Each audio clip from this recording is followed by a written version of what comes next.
Hey, isn't today's morning sun so beautiful? I don't have any extra light, it's just the beam of sunlight that's coming into my second floor office room. Sitting here, I'm really enjoying it. I just had a bit of workout. Today I want to talk about one important aspect of life which gives us our sense of self-worth, and that is to know the difference between judging a process or an action and converting the judgment onto yourself. Let's look at this in a very simple way. All of us are part of organizational structures. The organization could be a business organization, the organization could be a social organization, it could be a family, it could be a classroom. In all these structures and organizations, you have different role holders at different levels of the organization. Sometimes there is a vertical difference in the level. Sometimes there is purely a horizontal kind of a difference. In the sense there is interdependency, but not really anybody high or low. But it's also quite possible that in terms of sheer understanding and in terms of tradition, some roles could be seen at a higher level and some could be at a lower level in terms of command and control. For example, if you take the family, invariably there is this feeling that the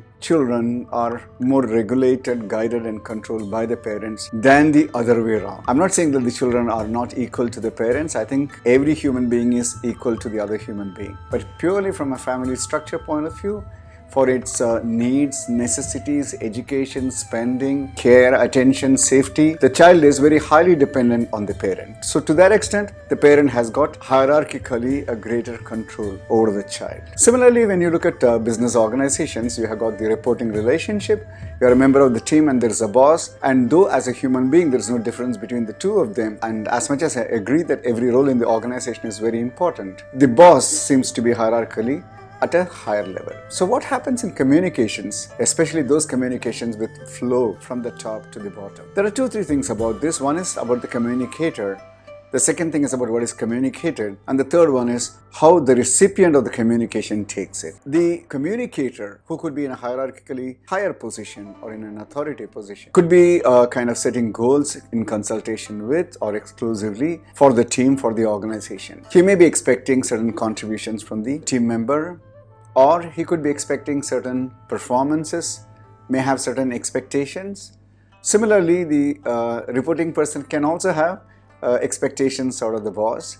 So these expectations relate to both objective factors as well as subjective factors. The objective factors could be related to the goals, the targets, the numbers, the volume, the quality, and a whole lot of things.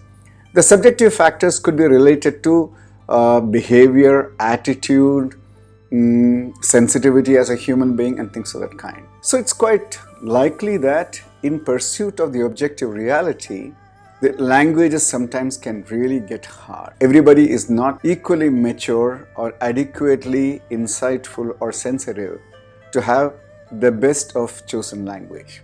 So at best you can have what I call as not acceptable kind of levels, and I think whatever is reasonably acceptable and acceptable could therefore be the larger framework. Within that, of course, there are styles of people. For example, there are optimistic people, there are pessimistic people, there are control-oriented people, there are caring people, there are confused people. So oftentimes, even the style of communication gets imprinted by these kind of behavioral patterns of people. So what happens is the recipients of communication oftentimes are given feedback, communicated about expectations, about disappointments, about what needs to be corrected, what needs to be changed. And I'm guessing these are all conversations. I think all these conversations need to be two-way flow. Most important thing for the person in authority is to remember that first of all, he needs to grant to the other person whatever he is granting to himself. So if he chooses to have a hard language, he must grant to the other person also the freedom to have the hard language. If he has a very rough kind of language, he must be willing to take a feedback saying that, you know what, I think your language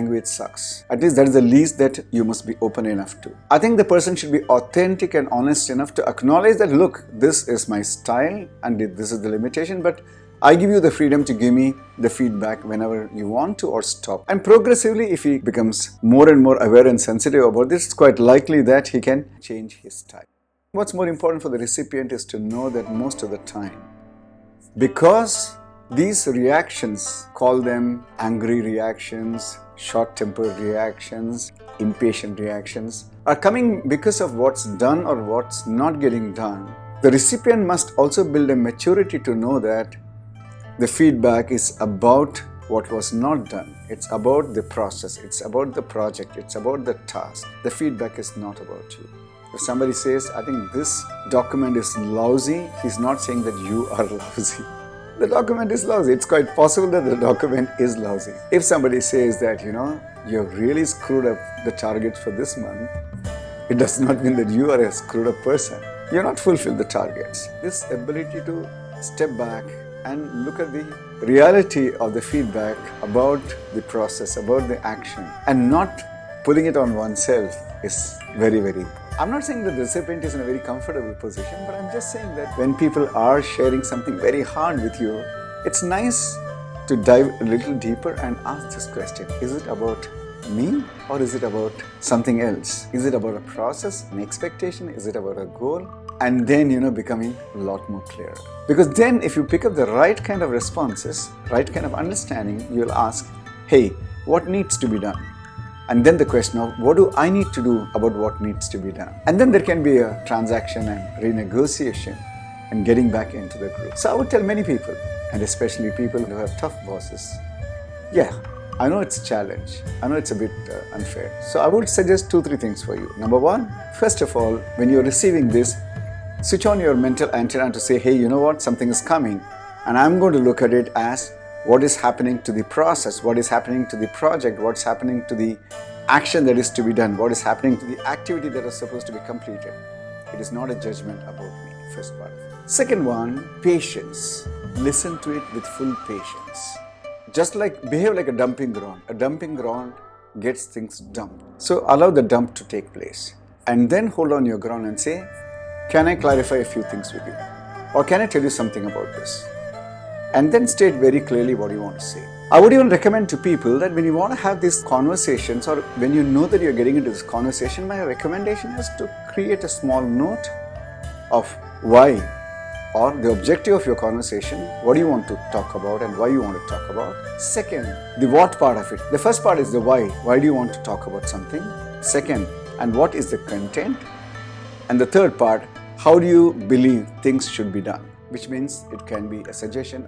So this ability to become clear about the why do I want to communicate, the what, the subject, and the how, what is the recommended action.